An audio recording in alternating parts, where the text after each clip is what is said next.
Donc, des erreurs attribuables aux instruments de mesure, la première, c'est l'erreur absolue ou incertitude absolue, c'est synonyme. Ça veut dire la même chose. C'est quoi l'erreur absolue? C'est l'erreur maximale qui peut affecter une valeur numérique. C'est l'incertitude qui est causée par les défauts de fabrication ou d'étalonnage d'un appareil. Exemple, si vous mesurez avec un appareil de mesure 8,26 ml, comment êtes-vous sûr que vous n'avez pas 8,25 ou 8,27 ml, dépendant comment vous lisez avec l'appareil ou comment l'appareil affiche la mesure. Tout ça, ça se mesure et il y a des règles à suivre.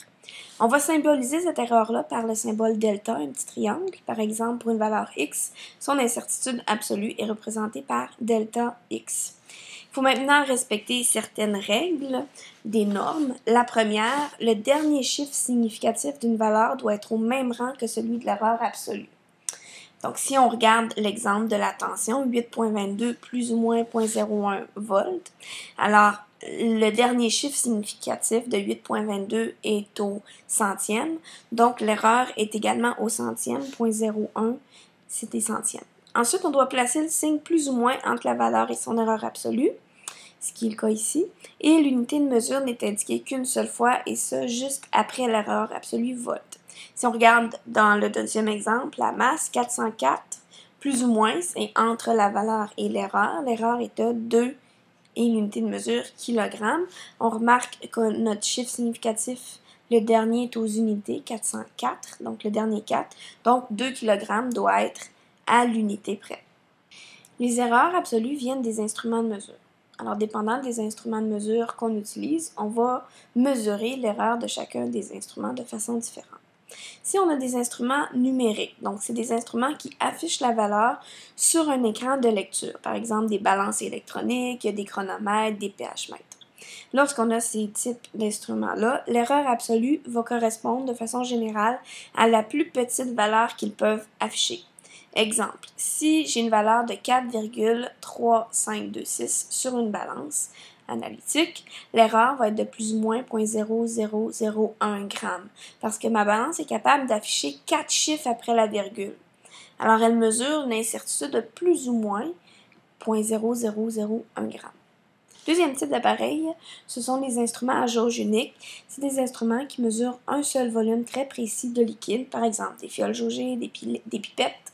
Et si on ajuste le ménisque précisément à la ligne de jauge, c'est un instrument à jauge unique. Leur capacité et leur erreur sont normalement indiquées sur l'instrument même. Lorsqu'il y a une absence de ces inscriptions-là, vous devez consulter une notice du fabricant ou le catalogue du fournisseur. Vous ne pouvez pas le relever sans ces notices-là.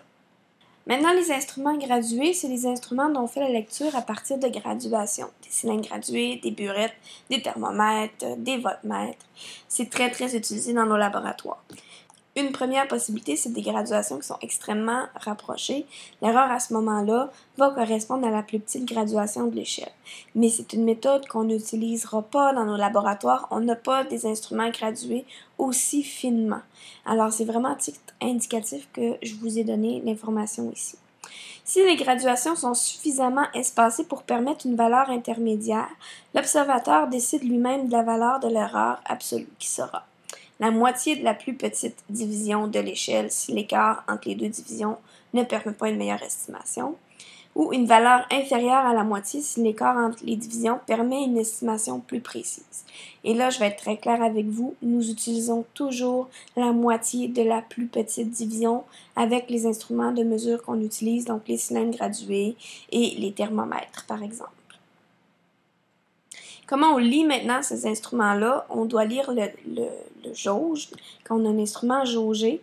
Donc, on a un trait de jauge et vous devez ajuster vos yeux au niveau du trait de jauge. Et là, on doit regarder le ménisque, qui est l'espèce de petite bulle, et c'est le bas du ménisque qui doit toucher au trait de jauge.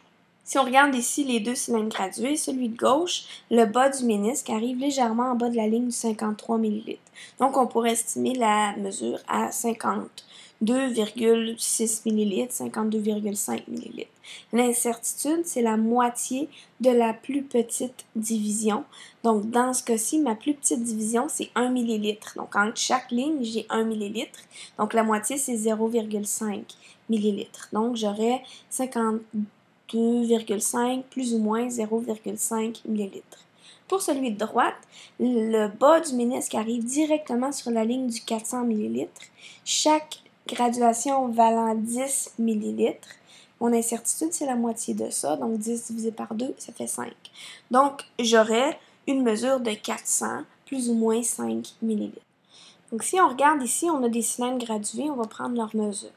Le premier, on va premièrement regarder les divisions. Donc, en 10 et 20, il y a 10 lignes. Donc, chaque ligne vaut 1. La moitié de ça, c'est 0,5. Donc, mon incertitude va être de plus ou moins 0,5 ml. Maintenant, mon bas du ménisque touche à la troisième ligne au-dessus du 10. Donc, ça serait 13, ma mesure. Et étant donné que mon incertitude est au dixième près, ma mesure doit être au dixième près au niveau de mes chiffres significatifs. Donc, je dois ajouter 13,0. Pour le deuxième cylindre gradué, entre 0 et 1, il y a 5 lignes, donc chaque ligne vaut 0,2. La moitié de 0,2, c'est 0,1. Donc, mon incertitude doit être de 0,1. J'ai donc une mesure de 0,2, plus ou moins 0,1 ml. Pour le troisième, entre 40 et 20, j'ai 10 petites lignes, donc chaque ligne vaut 2 ml.